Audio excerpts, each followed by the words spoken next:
Mix PAODAM meeting tabi basingbu ahan bamaktada taramna okche bagatna numaiteng kundi soina kurumjari ngasigi maroi bapauda drug sizinaba miyoi singbu namduna di addiction center singda thamjinbana drug sizinaba hengalakna bagi macha ama oiri haina social welfare director NG utamna haikre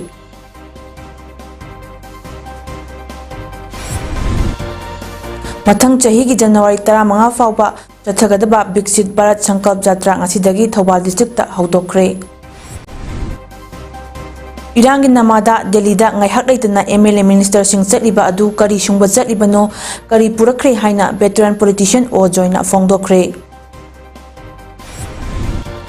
Lunina MP mayam ama suspend tawkhibagi mayokta India block ki MP singna protest rally chatkre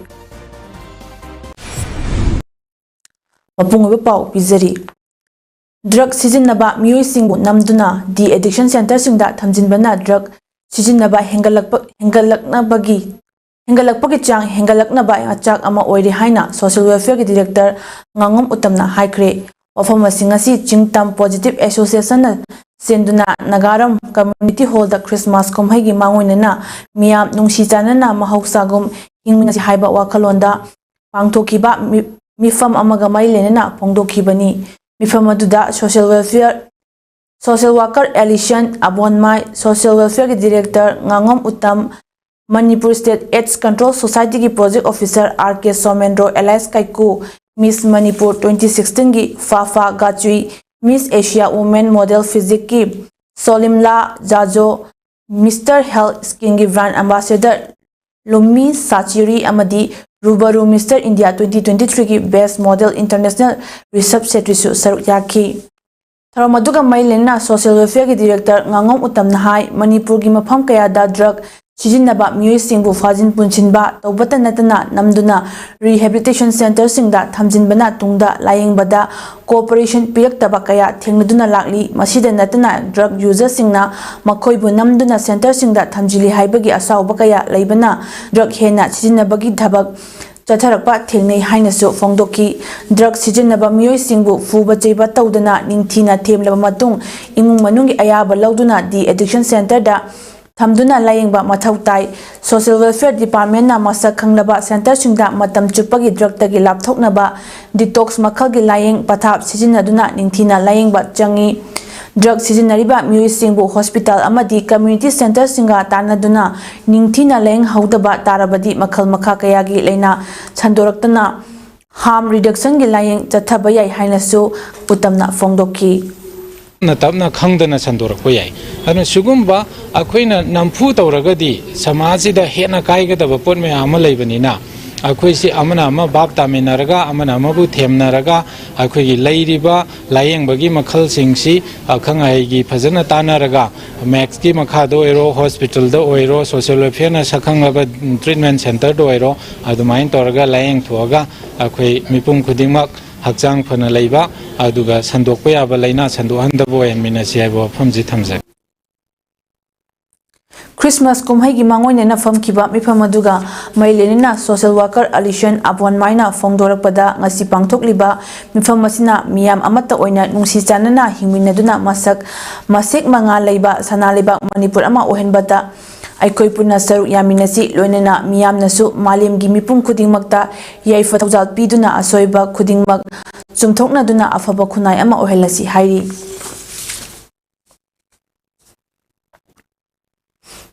angasi chumna chatsi haibasi mayam daina aigi nungsi paujal pizari aduna ngasi program asi laiba mipum khudingmakna ngasi nungsiba Advent Christmas Jisu Krishna na khoi gidamakta karigi dak lakpra habi message si laujaraga khoi yumda nungaina hansi habi jai haijaraga losinjaraga New Year Festival yausilakpa amadi ingbagi chang hengalakpa sina maram oiraga Manipur school chatliba December gi tang 19 dagi tang 30 fawba suti oiraga ni haina Director Education S Government of Manipur na thokpa chair amana hairi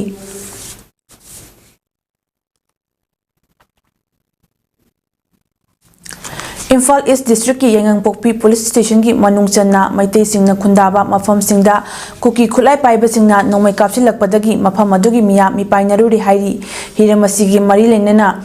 hiramasi matangda Image TV News na fangba pauda kuki khulai paiba sing aduna ngarang numidang pung 9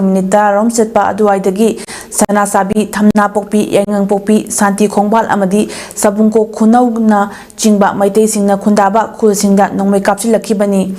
hiramasi mari lenena na sabidagi waikhom bijoy koba khunjam na fongdorakpagi matung ina kuki khulai paiba singna pung amarom leptana nongmai kapsilakpagi thabak chatharakibani Pamatuda leba securities na khut hanbadagi nongmai kapsilakpa adu lepkhibani hai May 3 dagi thokriba irang asina maram oiraga mafam asigi mitei singna khundaba khul singda tatana nongmai kapagi thabak asi jathaduna lakpana mafam asigi miyam numidangi matamda mipaiba pokli maram asina lenga ki maikaidagi su khul sing asigi khunja singbu ngakpinaba state force ki post ama hangbiu haina bijoina lenga ki puning singsilakli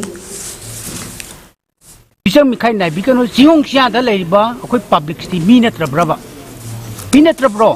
town da leiba khakta da miraba siung sia da leiba igi border ngak sari ba igi khungdang igi iramdam igi yum ngak sari ba khoi jibu minata tardi moina hogjog ja sum tawraga di akoi di leibam chabam da akoi guideline sep akoi gi da mutam mateng pangme leitramni akoi di jelani matam da kuki da pithoma jai raba yum ingol je aduna sarkarna sigi kano je khitang di yengsalani igi motadi Kakching Higher Secondary School Kakching ki annual literary meet cum prize distribution ki thoram masi school asida pangthokre thoram aduda Kakching Higher Secondary School ki retired principal Khetrimayum Manihal Debina chief guest school asigi principal Naurem Nomita Debina president aduga retired senior lecturer Dr. Nongmaithem Pramodini Debina guest of honor oiki ngasi ki thoram aduda Board of Secondary Education Manipur na loba chahi asigi high school living certificate examination amasung Council of Higher Secondary Education Manipur na loba higher secondary examination da school asigi oina makok mathang ahum suba tarai singda mana piduna puning thawatki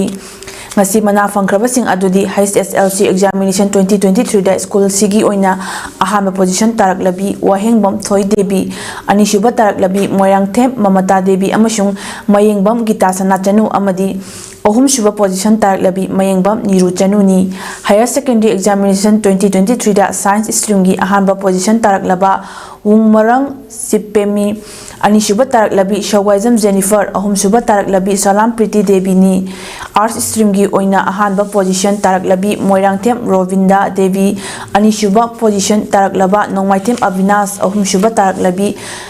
Lanu Anjina Aimol Commerce ki oina ahanba position Tarak Labi Mayanglabam Anjali Devi Ani Suba position Tarak Laba Naurem Nelson Singh ni Lunena exam sing asida subject topper orak laba sing amadi atei class singda makok mathang ahum suba tarak laba sing dasu manapi ki ngasi thoram aduda mahari singi makhal makha kaya ki competition pangthok tuna makok mathang tarak laba sing dasu manapi ki hairi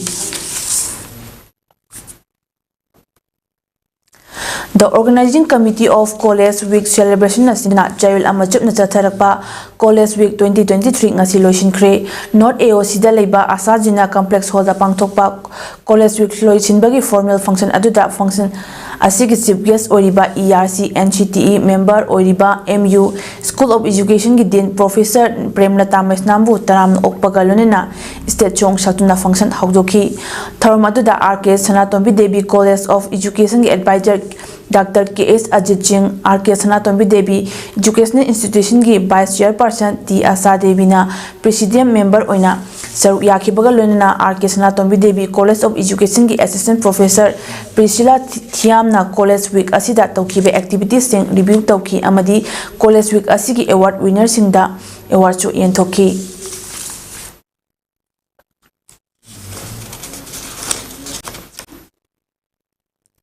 Leibak Azigi Prime Minister Narendra Modi na haukiba November 15 da haudokiba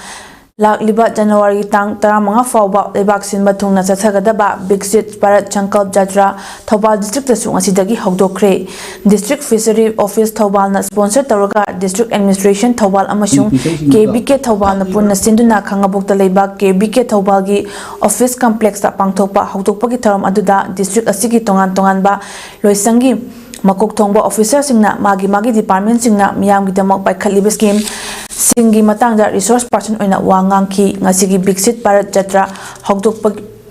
hawdokpagi tharam aduda athoiba mithung oina saruk yakiba MGNREGA Thobal gi Chief Executive Officer KSS Umanandan hai state asigi oina hawkiba December 8 da Bisnupur district ta hawdokiba Bixit Bharat Sankalp Jatra asi Thobal district ki oina ngasidagi hawraga December 12 fawba chathagani campaign asigi maroiba pandamdi India le government leibak asigi miyamgi demak paikhatliba tongan ba thawrangsing asi mipum tingna khangkhanba amasung masigi kanabasing asi mipum tingna yohanba haibasini fongdoki India ki centrally sponsor scheme singi atang chita praja singda awareness pibiba beneficiary singda kataga phangado singda dari level tongan ba mai gi line department singda leiba scheme singi matang da mai line department singna mayam da awareness pibiraga mayam praja singbu enlighten to biba knowledge lehelimba adu ni tayam sing ha disi program se ado ha mukta da line department sing si program se loimak haijen da loimak hara hono ya bitu na lakpir ba khuni mukbu da kai khunu ucheri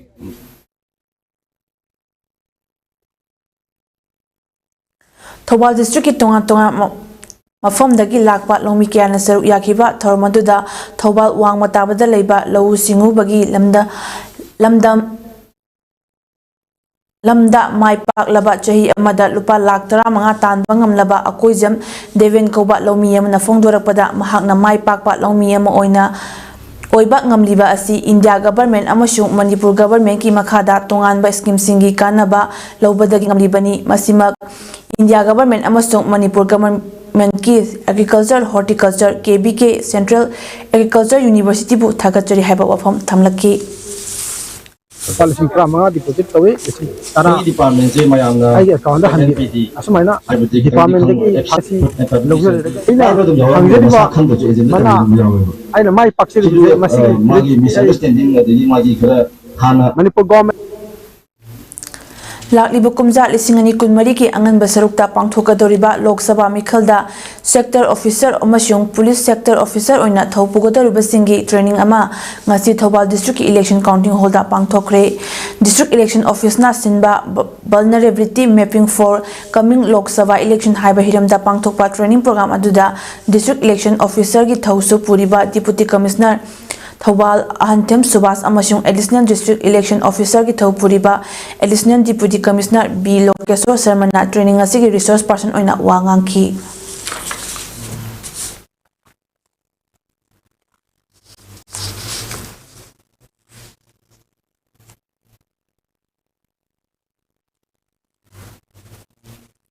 Asigi tara mangatagi chatharakiba kuntra suba Imphal Book Fair 2023 numit humni amaga sangdokre ngasi loisingani tawramba book fair asi larik paba pamjaba lamdam asigi mahairoi amadi miyamgi dimangi matung ina sangdokpani hairi hiram asiga mailenena art and culture department ki commission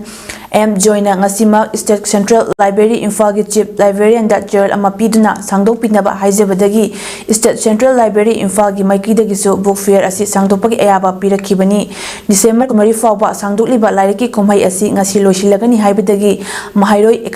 academician amadi mama mapa oiba singna pikliba angang sing phawa punarakduna lairik lehaunaba laknaki adubu numit humni sangdokle haibadagi lairik leiba laknakiba mahairoi amadi miyamna harauba amadi nungaiba fongdoknaki loinena pikliba angang sing yauna masing yamlaba miyamna nitaipai chu thekta leiriba state central library Imphal complex ta chathariba book fair asidagi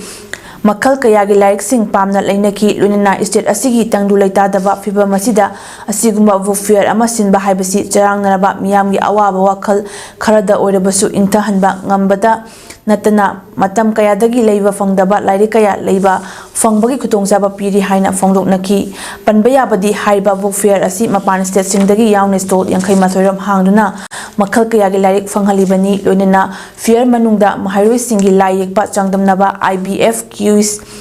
amadi career counseling na chingba kanaraba tharom kaya pangthoklibani.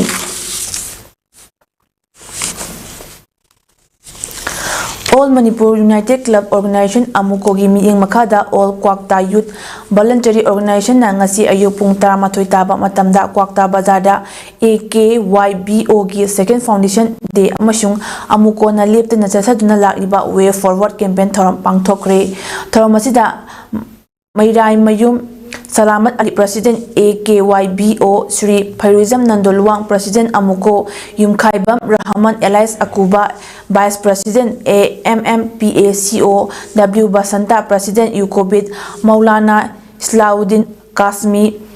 Sadar Jamiat Ulama Bisnupur MD Abdul Matlib Social Worker MD Nur Rahmana Tharmasigi President Member Sing Oiki Special Invitees Oina RK Sasi Devi Secretary Mayapai Apambalo Bisnupur District M Puspakanta President United Rehabilitation Center na Saruk Yaki Amuko na lepte na chatharapa Way Forward campaign gi maru oiba wangangnoi oina Laisram Krishna Chandra Secretary Publicity Amuko K Santos Secretary Organization Amuko na Saruk Yaki K Santos na Way Forward campaign gi hawdok warol thamki Laisram Krishna Chandra na Amuko na Bharat ki Prime Minister da Pishin Kiba Memorandum da yawba demand nipan gi maramda yamna kupna nainaduna miyamda thamki PH Nando Luwang President Amukona Fongdokibada Iramda Masibu Chaknaba Hotnabada AKYBO na Lauriba Taudang Sing Amasung Club Ama Oina Lofom Thokpa Singi Matangda Marik Jumna Thamki AKYBO gi Second Foundation Day Numit Asida Amukona Lisang Sitna Chatharliba Way Forward campaign da Thamliba Dima nipan yawa memorandum asina Manipur miyam gi apunba agenda ama ohenduna Bharat lengak ki lutingba oriba Narendra Modi da amadi Bharat lengak da akanba kholau lawmina si loina tangdu leitaba mahausagum ingtapa khunai ama ohenaba amadi apunba gi saktam amadi lamgi ngamkhai ngakmina si haina thamki.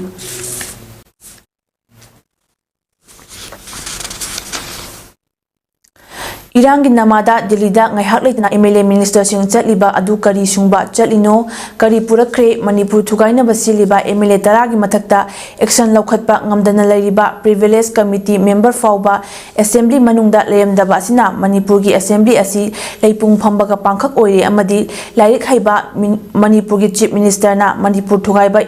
yengnaba agency ra haina veteran politician Okram Joina haikre ngasi ka wada leiba mahaki yumda pangthokhiba Mifam Amada Wapamasi Fongdok Laduna join high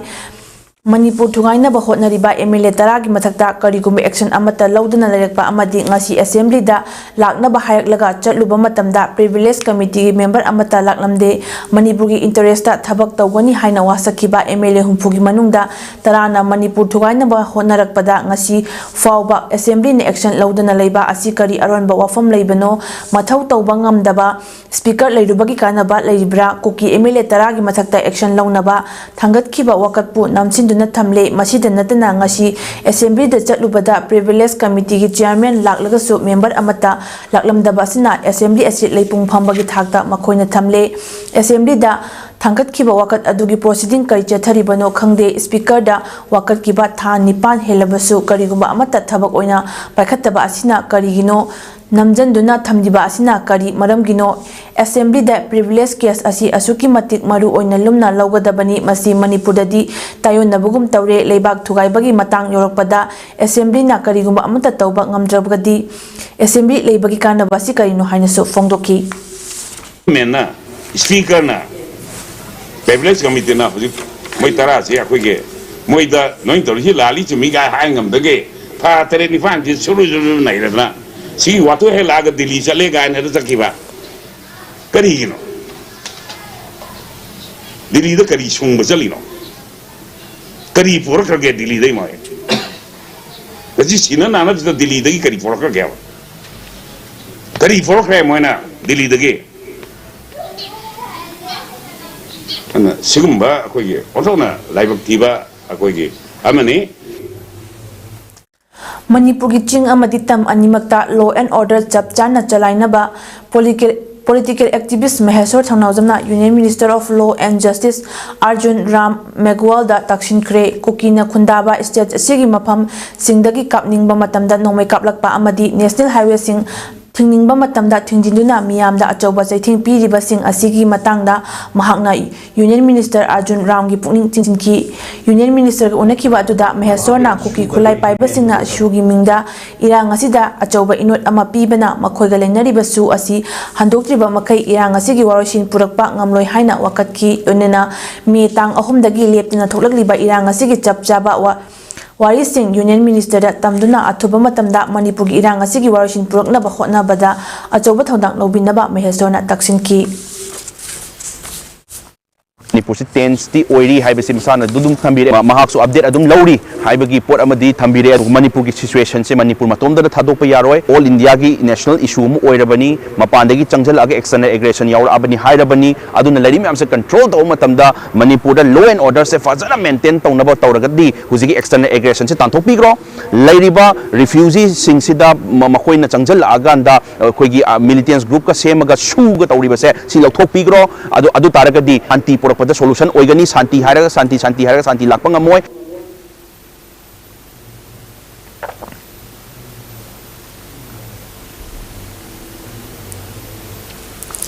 ꯀꯨꯝꯖꯥ 2012ꯗ ꯄꯥꯡꯊꯣꯛꯈꯤꯕ 12 ꯁꯨꯕ general assembly ꯏꯂꯦꯛꯁꯟꯒꯤ ꯃꯥꯡꯑꯣꯏꯅꯅ ꯀꯨꯝꯖꯥ 2012 December 12ꯗ ꯍꯩꯔꯣꯛ ꯀꯦꯟꯗ꯭ꯔꯗ ꯊꯣꯛꯈꯤꯕ ꯈꯠꯅ ꯆꯩꯅꯕꯒꯤ ꯊꯧꯗꯣꯛ ꯑꯃꯗ ꯅꯣꯡꯃꯩꯅ ꯄꯥꯟꯗꯨꯅ ꯂꯩꯈꯤꯗ꯭ꯔꯕ ꯃꯍꯩꯔꯣꯏ ꯅꯤꯡꯊꯧꯖꯝ ꯔꯣꯍꯤꯠꯀꯤ ꯑꯅꯤꯔꯛ ꯁꯨꯕ ꯅꯤꯡꯁꯤꯡ ꯊꯧꯔꯝ ꯉꯁꯤ ꯍꯩꯔꯣꯛ ꯃꯌꯥꯏ ꯂꯩꯀꯥꯏꯗ ꯂꯩꯕ ꯔꯣꯍꯤꯠ ꯅꯤꯡꯁꯤꯡ ꯈꯨꯕꯝꯗ ꯄꯥꯡꯊꯣꯛꯈ꯭ꯔꯦ꯫ ꯃꯇꯝ ꯑꯗꯨꯗ ꯍꯩꯔꯣꯛꯇ ꯊꯣꯛꯈꯤꯕ ꯏꯔꯥꯡ ꯑꯗꯨꯗ ꯚꯣꯠꯁꯨ ꯌꯥꯎꯖꯗꯕ ꯃꯌꯨꯝꯗ ꯂꯩꯖꯕ ꯀꯣꯂꯦꯖ ꯇꯝꯂꯤꯕ ꯔꯣꯍꯤꯠ ꯅꯨꯃꯤꯠ ꯑꯗꯨꯒꯤ ꯅꯨꯃꯤꯗꯥꯡꯗ ꯅꯣꯡꯃꯩꯅ ꯀꯥꯞꯇꯨꯅ ꯍꯥꯠꯂꯝꯈꯤꯕꯅꯤ ꯑꯗꯨꯒ ꯃꯍꯥꯛꯀꯤ ꯑꯄꯣꯛꯄ ꯑꯦꯟ ꯄꯦꯝꯆꯟꯗ꯭ꯔꯁꯨ ꯅꯣꯡꯃꯩꯅ ꯀꯥꯞꯂꯝꯂꯕ ꯑꯗꯨꯗ ꯁꯣꯛꯄꯗꯒꯤ ꯑꯔꯨꯕ ꯐꯤꯚꯝꯗ ꯂꯩꯀꯠꯅꯈꯤꯕꯅꯤ꯫ ꯊꯧꯔꯝ ꯑꯗꯨꯒ ꯃꯔꯤ ꯂꯩꯅꯅ ꯏꯃꯨꯡ ꯃꯅꯨꯡ ꯑꯃꯗꯤ ꯂꯦꯡꯕꯤꯔꯛꯄꯁꯤꯡꯅ ꯂꯩꯈꯤꯗ꯭ꯔꯕ ꯔꯣꯍꯤꯠꯀꯤ ꯅꯤꯡꯁꯤꯡ ꯈꯨꯕꯝꯗ ꯂꯩ ꯀꯠꯇꯨꯅ ꯑꯃꯗꯤ ꯃꯤꯅꯤꯠ 2 ꯇꯨꯃꯤꯟꯅ ꯂꯦꯞꯇꯨꯅ ꯑꯋꯥꯕ ꯐꯣꯡꯗꯣꯛꯈꯤ꯫ ꯀꯔꯤꯁꯨ ꯂꯩꯇꯕ ꯂꯨꯆꯤꯡꯕ ꯑꯃ ꯈꯟꯅꯕꯒꯤꯗꯃꯛꯇ ꯈꯠꯅ ꯆꯩꯅꯕ ꯊꯣꯛꯇꯨꯅ ꯚꯣꯇꯔ ꯐꯥꯎꯕ ꯑꯣꯏꯗ꯭ꯔꯤꯕ ꯃꯍꯩꯔꯣꯏ ꯑꯁꯤꯗ ꯊꯣꯛꯈ꯭ꯔꯤꯕ ꯊꯧꯗꯣꯛ ꯑꯁꯤ ꯑꯇꯣꯞꯄ ꯏꯃꯨꯡꯁꯤꯡꯗ ꯊꯣꯛꯇꯕꯁꯨ ꯑꯣꯏꯁꯅꯨ ꯍꯥꯏꯔꯗꯨꯅ ꯂꯩꯈꯤꯗ꯭ꯔꯕ ꯔꯣꯍꯤꯠꯀꯤ ꯃꯌꯥꯝꯕ ꯔꯣꯁꯟꯅ ꯍꯥꯏꯈꯤꯕꯗ ꯃꯁꯤꯒꯨꯝꯕ ꯊꯧꯗꯣꯛ ꯑꯁꯤ ꯃꯈꯥ ꯇꯥꯅ ꯑꯃꯨꯛ ꯍꯟꯅ ꯊꯣꯛꯇꯅꯕ ꯂꯩꯉꯥꯛ ꯑꯁꯤꯅꯁꯨ ꯑꯍꯦꯟꯕ ꯃꯤꯠꯌꯦꯡ ꯆꯪꯕꯤꯌꯨ ꯍꯥꯏꯈꯤ꯫ ꯊꯧꯗꯣꯛ ꯑꯁꯤ ꯆꯍꯤ 2ꯗꯤ ꯃꯄꯨꯡ ꯐꯥꯈ꯭ꯔꯦ ꯀꯦꯁ ꯑꯁꯤꯁꯨ ꯍꯧꯖꯤꯛ ꯃꯈꯥ ꯆꯠꯊꯗꯨꯅ ꯂꯩꯔꯤꯕꯅꯤ ꯑꯍꯦꯟꯕ ꯃꯤꯠꯌꯦꯡ ꯆꯪꯕꯤꯗꯨꯅ ꯑꯆꯨꯝꯕ ꯋꯥꯌꯦꯜ ꯐꯪꯍꯟꯕꯗ ꯃꯇꯝ ꯆꯪꯍꯟꯕꯤꯗ꯭ꯔꯕꯗꯤ ꯃꯇꯨꯡꯗꯁꯨ ꯑꯁꯤꯒꯨꯝꯕ ꯊꯧꯗꯣꯛ ꯑꯁꯤ ꯊꯣꯛꯇꯕꯁꯨ ꯌꯥꯏ ꯍꯥꯏꯔꯗꯨꯅ ꯃꯇꯨꯡꯗ ꯂꯥꯏꯕꯛ ꯊꯤꯕꯅꯤ ꯊꯧꯗꯣꯛ ꯑꯁꯤ ꯊꯣꯛꯇꯅꯕ ꯃꯤꯌꯥꯝꯗ ꯑꯄꯤꯜ ꯇꯧꯔꯛꯂꯤ꯫ ꯑꯁꯤꯒꯨꯝꯕ ꯊꯕꯛꯁꯦ ꯅꯦꯒ꯭ꯂꯦꯛ ꯇꯧꯔꯒ ꯆꯠꯈꯤ ꯇꯥꯔꯒꯗꯤ ꯁꯤꯗꯁꯨ ꯍꯦꯟꯅ ꯈꯔ ꯃꯤꯠꯌꯦꯡ ꯆꯪꯉꯒ ꯁꯤꯈꯤꯕ ꯍꯥꯏꯁꯤ ꯂꯣꯏꯔꯦ ꯁꯤꯗ ꯑꯃꯨꯛ ꯍꯟꯅ ꯍꯜꯂꯛꯄ ꯌꯥꯕ ꯅꯠꯇꯦ ꯑꯗꯨꯅ ꯇꯥꯍꯧꯔꯤꯕ ꯗꯁꯥ ꯇꯥꯍꯧꯕ ꯏꯃꯨꯡꯗꯗꯤ ꯁꯤꯒꯤ ꯆꯩꯊꯦꯡꯁꯦ ꯈꯪꯕ ꯇꯥꯗꯕꯅ ꯈꯪꯗꯕꯗꯣ ꯊꯦꯡꯅꯕ ꯑꯇꯣꯞꯄꯁꯨ ꯌꯥꯎꯕ ꯏꯂꯦꯛꯁꯟꯗ ꯃꯈꯥ ꯇꯥꯅ ꯃꯨꯟꯅ ꯊꯣꯛꯍꯟꯕꯤꯗꯅ ꯒꯣꯔꯃꯦꯟꯒꯤ ꯁꯥꯏꯠꯇꯒꯤꯁꯨ ꯑꯗꯒꯤ ꯃꯔꯨꯑꯣꯏꯅ ꯑꯩꯈꯣꯏꯒꯤ ꯀꯦꯟꯗ꯭ꯔꯁꯤꯗ ꯍꯩꯔꯣꯛ ꯀꯦꯟꯗ꯭ꯔꯁꯤꯗꯗꯤ ꯑꯩꯈꯣꯏꯒꯤ ꯁꯥꯏꯠꯇꯒꯤ ꯑꯄꯤꯜ ꯇꯧꯖꯔꯤ꯫ ꯄꯟꯕ ꯌꯥꯕꯗꯤ ꯃꯤꯍꯥꯠ ꯑꯗꯨꯒ ꯃꯔꯤ ꯂꯩꯅꯅ ꯁ꯭ꯄꯦꯁꯤꯑꯦꯜ ꯏꯟꯚꯦꯁꯇꯤꯒꯦꯁꯟ ꯇꯤꯝ ꯁꯦꯝꯈꯤꯕꯒ ꯂꯣꯏꯅꯅ ꯀꯨꯝꯖꯥ 2012 ꯗꯤꯁꯦꯝꯕꯔ 12ꯗ ꯊꯧꯗꯣꯛ ꯑꯗꯨꯗ ꯆꯦꯟꯅꯕꯅꯤ ꯍꯥꯏꯕ ꯃꯤꯑꯣꯏ 3 ꯄꯨꯂꯤꯁꯅ ꯐꯥꯒꯠꯈꯤ꯫ ꯃꯇꯝ ꯑꯗꯨꯗ ꯃꯤꯍꯥꯠ ꯑꯗꯨꯒ ꯃꯔꯤ ꯂꯩꯅꯅ ꯐꯥꯈꯤꯕ ꯃꯤꯑꯣꯏ 3ꯃꯛ ꯀꯨꯝꯖꯥ 2012ꯒꯤ ꯃꯥꯔꯆ ꯑꯃꯗ ꯁꯦꯁꯟ ꯖꯖ ꯊꯧꯕꯥꯜꯒꯤ ꯀꯣꯔꯠꯅ ꯕꯦꯜꯗ ꯊꯥꯗꯣꯛꯈꯤꯕ ꯂꯩꯈ꯭ꯔꯕꯅꯤ꯫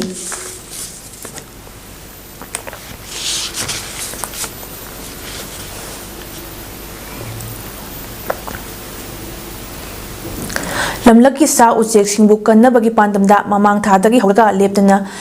ꯆꯠꯊꯔꯛꯂꯤꯕ ꯗ꯭ꯔꯥꯏꯕꯀꯤ ꯁꯔꯨꯛ ꯑꯃ ꯑꯣꯏꯅ ꯉꯁꯤꯁꯨ ꯑꯌꯨꯛ ꯄꯨꯡ 5ꯔꯣꯝ ꯇꯥꯕꯗ ꯀꯩꯕꯨꯜ ꯂꯝꯖꯥꯎ ꯅꯦꯁꯅꯦꯜ ꯄꯥꯔꯛꯀꯤ ꯑꯀꯣꯏꯕꯗ ꯂꯩꯕ ꯃꯐꯝꯁꯤꯡ ꯉꯥꯀ꯭ꯔꯥꯀꯣꯝ, ꯊꯝꯅꯥ ꯍꯧꯕꯤ, ꯂꯩꯅꯥꯡ ꯇꯥꯕꯤ ꯑꯃꯗꯤ ꯅꯥꯁꯤꯛ ꯍꯧꯕꯤ ꯍꯥꯏꯔꯤꯕ ꯃꯐꯝꯁꯤꯡ ꯑꯁꯤꯗ ꯑꯦꯟꯚꯥꯏꯔꯟꯃꯦꯟ ꯁꯣꯁꯤꯑꯦꯜ ꯔꯤꯐꯣꯔꯃꯦꯁꯟ ꯑꯦꯟ ꯁꯉꯥꯏ ꯐꯣꯔꯦꯁꯠ ꯄ꯭ꯔꯣꯇꯦꯛꯁꯟ ꯐꯣꯔꯝ ꯑꯃꯗꯤ KLNP ꯐꯣꯔꯦꯁꯠ ꯁ꯭ꯇꯥꯐꯀ ꯄꯨꯟꯅ ꯕꯥꯔꯗ ꯁꯦꯟꯁꯁꯀꯤ ꯃꯥꯡꯑꯣꯏꯅꯅ driver ꯆꯠꯊꯈ꯭ꯔꯦ꯫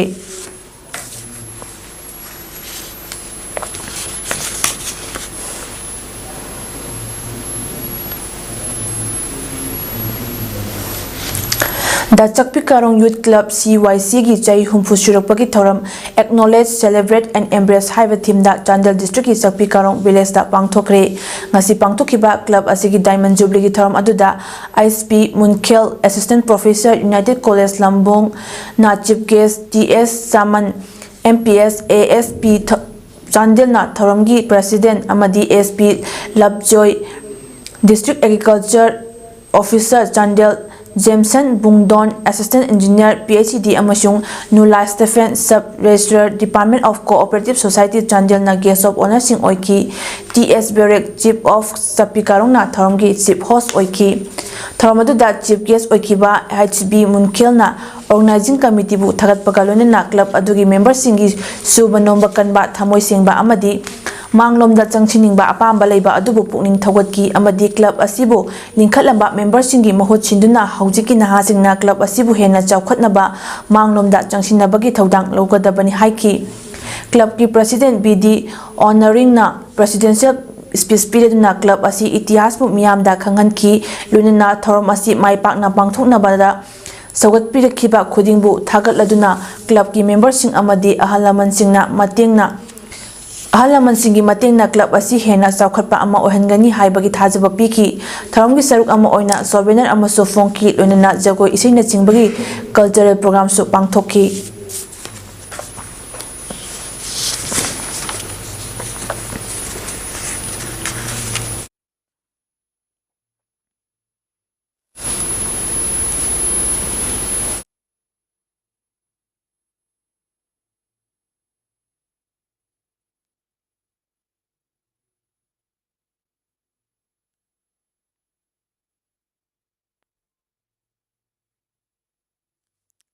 Manipurda Housing Thukliba Irang Asita Lanjenertna Peace Committee Nambol Esina Chalaiba Swai Complex Relief Camp Ulauda Changjafom Lauduna Lairamba Laikidraba Ngangbam Konungjang Maitegi Lana Tharam Committee Asina Sinduna Relief Camp Asida Ngasi Pangthokre Tharamaduda Manipur Lengaki Education Law and Legislative Affairs Minister Thaunauzam Basanta Kumar Amadi Ex-Union Minister Padmasuri Thaunauzam Saubasu Saru Yabaga Lonina Idmeching Amadi Lekai Lamdam Aduda Leiba Mioi Kayasu Saru Yaduna Lana Tharam Adum Apungfana Pangthoki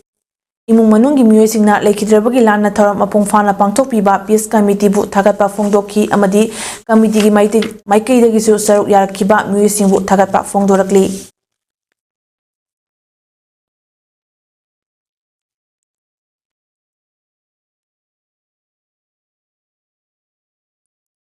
Heart Clinic Cardiac Arrhythmia gi oiba tonganba layeng gi dama Cardiac Arrhythmia Clinic ama Rims Road ta leiba Sky Hospital da ngasidagi hangdokre ngasi clinic hangdokpa tharmaduga mai lenena Sky Hospital Conference Hall da pangthokiba pau uniform amada Sky Hospital gi Managing Director Dr. L. Syam Kishore Nahai Sor Honba waba gi leina asi yamna maru oiba leina amani leina asi nai haiba patient singna khangdaba yai masi maru oina chahi 9 gi naha oiriba Mioi singda ayamba nagali leina asigi layeng asi athuba matamda yengba ngamde matam kuina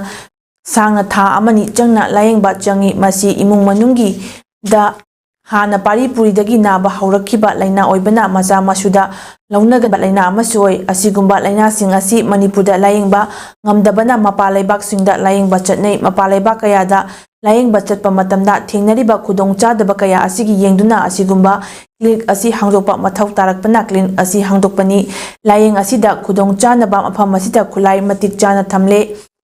miyamna su hariba leina asi layeng naba hotnaba matamda hena khudong charagani haiba wafam su phongdokhi accurate diagnosis BB khanguraga khangagadi duga appropriate treatment BB oragadi this kind of death due to cardiac arrhythmias are preventable. Is EPS and RFA haibani. Simanipur da leire aduga apanda challaga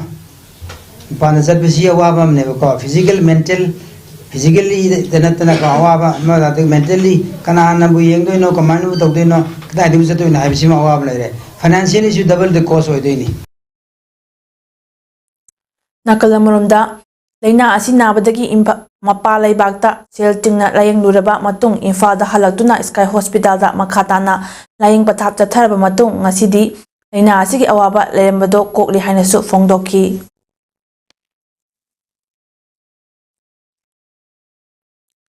Kavui furup ki asengba masak identity kaidinaba acheba firep kalonena thauna leina kathokpa galonena hotnariba achangba mapari Dr. Kamai Hira Kavuina masa sonteraga leibabu pangal Thauna hapnaba LSTB gi BP Vidyapati Senjana Luchingba Timna ngasi unakre Oja Hira Kabui asi Kabui Unit Manipur gi founder president oibaga lonena ꯍꯧꯖꯤꯛꯁꯨ ꯌꯨꯅꯤꯌꯟꯒꯤ ꯄ꯭ꯔꯦꯁꯤꯗꯦꯟꯠꯀꯤ ꯊꯧ ꯄꯨꯔꯤꯕꯅꯤ ꯑꯣꯖꯥ ꯍꯤꯔꯥꯅ ꯀꯕꯨꯏ ꯐꯨꯔꯨꯞ ꯈꯛꯇ ꯅꯠꯇꯅ ꯂꯝꯗꯝꯁꯤꯒꯤ ꯌꯦꯜꯍꯧ ꯐꯨꯔꯨꯞꯀꯤ ꯑꯄꯨꯟꯕ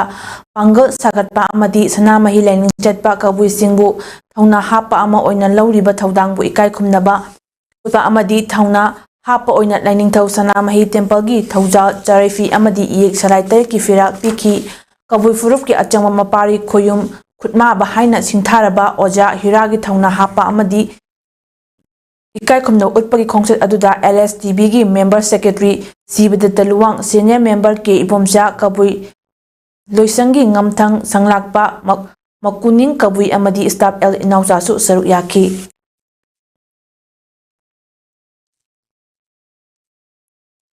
हौखिबा मे तांग अहुमदगी narco terrorist सिंगना मणिपुरदा थोकलिबा इरांग असिना मरम ओइरगा इम्फाल अमदी मणिपुर तंबाकी तोंगान तोंगानबा मफम सिंगदा हांगलिबा रिलीफ कैंप सिंगदा लेरिबा डिस्प्लेस होमलेस स्टूडेंट्स सिंग असिगी अवाबा सिंग असी इंबिरगा मखोइना स्कूल कॉलेज चटपा अमदी हलकपदा रिलीफ कैंप की आइडेंटिटी कार्ड पाइरबदी मखोइना तोंगलिबा स्कूल वैन बस की ट्रांसपोर्टर सिंगना बरा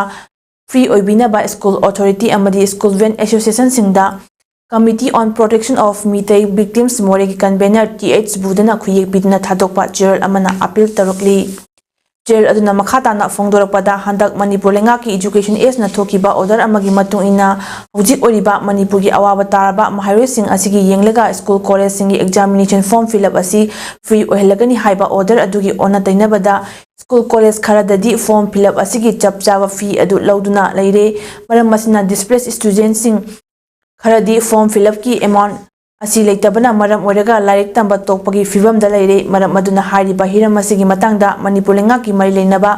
अथॉरिटीना यंगसिनबिउ लोइना हौजिकी ओइना रिलीफ कैंप सिंग द लेरिबा IDP सिंग असिना नोमगी हिंगनबगी दमक थबक सोफम नोमफमदा चटपदा अमदी अना लायंगी चटपा मतमदा टैक्सी सर्विस एसोसिएशन अमदी डीजल ऑटो सर्विस एसोसिएशन सिंगना मखोगी रिलीफ कैंप की आइडेंटिटी कार्ड अदु मुन्ने यंगबिरगा चादा यांखै डिस्काउंट फेयर लौबिनबसु अपील तरुकली चयोल असिदा लॉ मेकर मयाम अमा सस्पेंड तौखिबगी मायोक्ता इंडिया ब्लॉक की ऑपोजिशन MP सिंगना पार्लियामेंट हाउस तगी विजय चौक फाव चतुना प्रोटेस्ट तौखरी December 19 थोखिबा सिक्योरिटी ब्रिज की मतंगदा खनसी हाइदना डिमांड तौदुना हाउस की प्रोसीडिंग दा अपन BP हाइदना लोक सभा की MP मरफुता तेट अमदी राज्य सभा की MP निफुतरो सस्पेंड तौखिबनी सिक्योरिटी ब्रिज की मरमदा प्राइम मिनिस्टर अमदी यूनियन होम मिनिस्टर ना वफम अमत्ता पार्लियामेंट ता फोंदोखिदबगी दमक राज्य सभा दा ऑपोजिशन लीडर ओरिबा कांग्रेस की मालिक अर्जुन खरगे ना PM अमदी होम मिनिस्टर हुंदुना ngamki mahakna makhatana haikibada opposition MP singna parliament ta khananaba wafam pukhalakpada ruling gi MP singna khanadana ba charana hekta thokhali MP chamga nifu humdoi gi suspension gi thodu asi India gi puaida hanbani haiki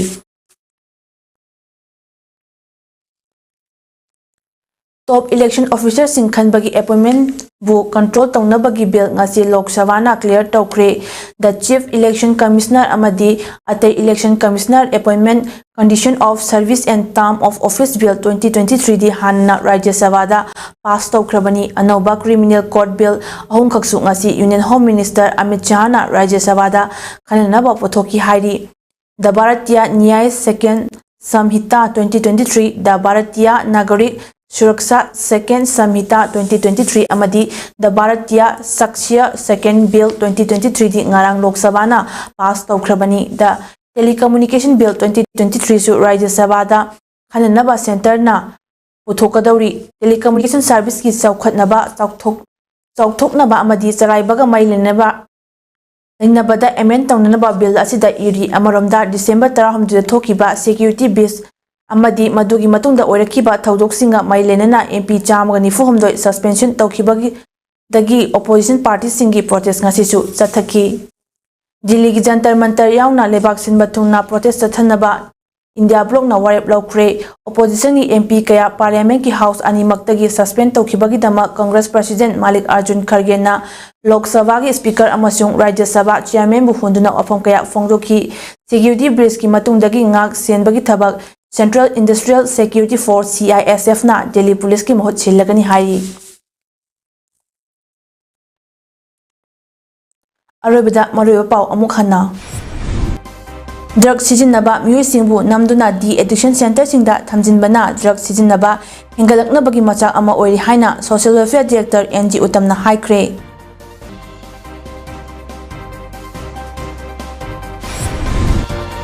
ꯃꯊꯪ ꯆꯍꯤꯒꯤ ꯖꯅꯋꯥꯔꯤ 15 ꯐꯥꯎꯕ ꯆꯠꯊꯒꯗꯕ ꯕꯤꯛꯁꯤꯠ ꯚꯥꯔꯠ ꯁꯪꯀꯜꯞ ꯖꯥꯇ꯭ꯔꯥ ꯉꯁꯤꯗꯒꯤ Thoubal district ꯍꯧꯗꯣꯛꯈ꯭ꯔꯦ꯫ ꯏꯔꯥꯡꯒꯤ ꯅꯃꯥꯗ ꯗꯦꯜꯂꯤꯗ ꯉꯥꯏꯍꯥꯛ ꯂꯩꯇꯅ MLA ꯃꯤꯅꯤꯁꯇꯔꯁꯤꯡ ꯆꯠꯂꯤꯕ ꯑꯗꯨ ꯀꯔꯤ ꯁꯨꯡꯕ ꯆꯠꯂꯤꯕꯅꯣ, ꯀꯔꯤ ꯄꯨꯔꯛꯈ꯭ꯔꯦ ꯍꯥꯏꯅ ꯚꯦꯇꯔꯥꯟ ꯄꯣꯂꯤꯇꯤꯁꯤꯌꯟ ꯑꯣ ꯖꯣꯏꯅ ꯐꯣꯡꯗꯣꯛꯈ꯭ꯔꯦ꯫ ꯂꯣꯏꯅꯅ MP ꯃꯌꯥꯝ ꯑꯃ ꯁꯁꯄꯦꯟ ꯇꯧꯈꯤꯕꯒꯤ ꯃꯥꯌꯣꯛꯇ ꯏꯟꯗꯤꯌꯥ ꯕ꯭ꯂꯣꯛꯀꯤ MPꯁꯤꯡꯅ ꯄ꯭ꯔꯣꯇꯦꯁꯠ ꯔꯦꯂꯤ ꯆꯠꯈ꯭ꯔꯦ꯫ ꯉꯁꯤꯒꯤꯗꯤ ꯏꯃꯦꯖ ꯄꯥꯎꯗꯝ ꯄꯤꯖꯕ ꯃꯇꯥꯡ ꯑꯁꯤꯗ ꯂꯣꯏꯁꯤꯟꯖꯔꯦ꯫ ꯃꯤꯠꯌꯦꯡ ꯇꯥꯕꯤꯔꯤꯕꯁꯤꯡꯕꯨ ꯑꯃꯨꯛ ꯍꯟꯅ ꯈꯨꯔꯨꯝꯖꯔꯤ꯫